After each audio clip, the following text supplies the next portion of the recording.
Hey guys, alright, so today's lesson is 7 things you can do to improve your chord playing, right? 7 sort of tips and tricks that you can use if you're struggling with chords or they're just not sounding quite right to you or the way that you want them to sound.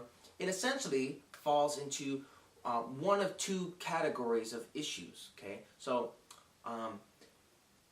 the main reason that our chords don't usually sound ideal or the way we intend is because we end up with all this extra stuff added into our chords that we're not thinking about, we're not realizing, or we're not sure what to do about that or how to solve that issue. Okay, so I'm going to attempt to help you guys with that right now. The other thing is that the sounds that our instruments make that we do intend to add into our chords are not coming out clean and clear or precise, right? Essentially, we're either adding in notes from strings we don't want, or we're not hearing the strings that we do want, okay? So, tip number 1 is all about muting strings, okay? And this is huge, all right?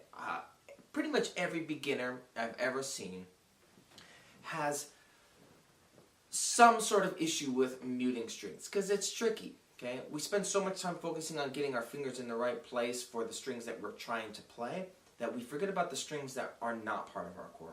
And depending on what kind of chord you're making, this could be, even as many as 5 strings at a time, right? It's certainly possible that you're playing a single note, okay, and you need to mute the other 5 strings at the same time, okay? So remember that muting is something that is not. Wait for a second. Let me pause the timer. Let's see.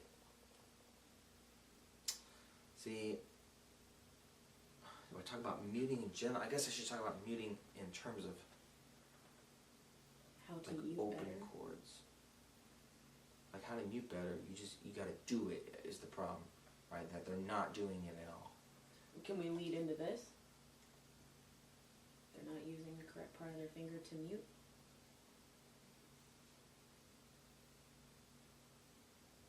Yeah, okay, go ahead, start the timer. Okay. Okay, so muting strings is, alright, so tip number 1 for improving your chords is all about focusing on muting the strings you don't want, okay? So regardless of what you're playing, whether it's a 2-string thing, a 4th-string thing, or a 5-string thing, you always need to be thinking about all 6 strings. Okay? And it's not sort of intuitive in the beginning to think I'm trying to play 1 or 2 notes at a time, to also be thinking about the other strings that are not part of that chord. But what you don't want is for them to sort of ring out and make all kinds of noise and your guitar starts, shaking and rattling and getting sort of sympathetic vibrations going on that muddy up your sound, and especially when everything gets amplified and it is strong and loud. That energy adds up and it creates noise and stuff that is not desirable part of our chords. Okay? So whenever you're making chords, especially like open chords, you need to really consider the strings that are not part of that chord. So let's say you're making a D, for example. You got to bring your thumb up to mute that E string. That's a very common one I see all the times. Beginner students, in fact, it's kind of the sign of a total beginner when they're playing a D chord and they got that low muddy E string ringing out. Okay? It's especially true in like other chords like an F. You're playing an F, but you hear this, right? Not good, not good. Okay, so really got to consider muting the strings. It's usually the low E string that needs to be muted. It adds this muddy kind of low rumble that is not ideal for most chords. Okay, so tip number 2 is thinking about the tip of your finger versus the pad of your finger. Okay, and this sort of goes hand in hand with muting certain strings. You're not always able to bring the thumb up to mute certain strings. So sometimes you have to do it with the fingers, your 4 fingers that you have on the fretboard. Okay, a good example of this would be like a C chord. Okay, we all remember C, yes? Okay, so to get good, strong pressure on the strings you do want to hear and nice sort of curvature to the fingers, it's helpful to bring the thumb down. But that means that we can't always bring our thumb up to mute that E string. Some of us can, right? We can do it like this. But typically, we want to bring our thumb down, and that sort of puts the the burden of muting the E string on your third finger. Okay, so the trick to that is to think about whether you're using the pad of your finger. Right, see, hopefully you can see that, right? So the pad of your finger is sort of the soft, fleshy part that you use most of the time for most things. And the tip of your finger is sort of a smaller target, right? And it has a little bit more pressure behind it. It's usually a little more firm, so it does a better job of pushing down against the strings. And it's a smaller surface area, a smaller target. It's able to fit in between strings better. So if this is a string that you're intending to play or a note that you're trying to play, consider using the tip of your finger. But if you need to also, in addition, with that same finger, mute another string like the E string, maybe consider putting the string against the pad of your finger so that the tip can do the muting. Okay, a good example would be C, right, where we're playing the A string with our third finger, but if I use the tip of my finger like I normally would want to, okay, that leaves the low E string exposed to accidentally bring out and sort of add in that muddy low in that we don't want. Okay, so I could use the thumb, or I could also just rearrange so that I'm playing the A string with the pad of my finger, right? And that way the tip of my finger kind of comes up and blocks that low E string at the same time. Okay? Or another great example would be power chords. So if you're familiar with the power chords, we're playing like 3 notes at one time, and the other 3 strings get muted, right? So like the first finger, you're playing that root note of your power chord, especially like on the A string here. If you're making like a C5 or a C power chord like I am, or anything where the root note is on the 5th string, the A string, okay, it's imperative that you mute that low E string. Especially, let's say we're making an E flat, right, up here on 6, and you add in that low E string, or even the other higher one, not good, right? So to mute those, we got to consider this first finger needs to be straight. You need to be playing that root note with the pad of your finger. Alright? So that way, you can block those strings and those 2 as well. So even though I'm strumming all 6, I only hear the 3 that I intend to hear. Right? And that way I'm free to just strum with the right kind of energy and the right sort of groove or vibe of the song without having to worry about accidentally strumming extra strings that are not part of the chord. It's simply way too difficult to avoid playing certain strings as you're strumming, especially once you're really going to town, you want to play with good, strong, confident sound, good volume. It's imperative that you learn to mute the strings you don't want so that you don't have to avoid strumming them with the right hand. It's simply way too difficult. Right, so that leads me to tip number 3, okay, which is playing with curly fingers. Okay, so avoiding the strings that you don't want is just as important as playing the ones you do. Okay, so playing the ones you do is all about getting out of the way of certain strings, especially like open strings. If you're going to make a C, right, it's imperative that you have these nice curly fingers. Okay, way too often I see students playing with their knuckles sort of bent backwards like this. Okay, it's kind of an exaggeration, but you get the idea. They go to make a chord like C, and instead of having nice curvy fingers, they're playing it like this with their knuckles bent back. And as you can see, not only is that painful and uncomfortable, but it also causes you to block strings that you don't want to mute. You want those strings to be in your chord, like the G string and the high E string are part of that chord. So playing with these flat fingers like that or bent back knuckles ends up blocking those, and you get this sort of,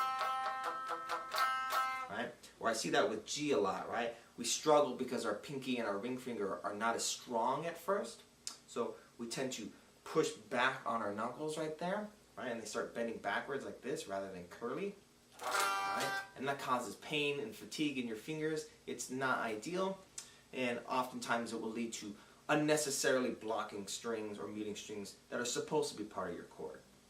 Okay, so that brings me to category number 2, which is all about playing the strings that you do want and not necessarily about muting strings that are not part of your chord. Okay, so when it comes to optimizing your hand positions and all that for playing the notes that are part of our chord, okay, tip number 4 is basically building strength. Okay, you may notice in the beginning playing guitar is incredibly difficult. It takes a lot of effort. You may be surprised that anyone could even do it at all. Okay? But our hand has muscles, and muscles like any other muscles, whether they're in our arms or our legs or in our hands or in our fingers, can build strength. It takes time and it takes training, okay? But if the more you play, the more your hand will get worked out. You may notice that you play for, an hour or two when you first start off, and your hand gets tired. You literally just can't do it. And the more you try to push through that, the more damage it seems to do. You actually start to get worse, okay? Don't worry if this happens to you. It's very normal.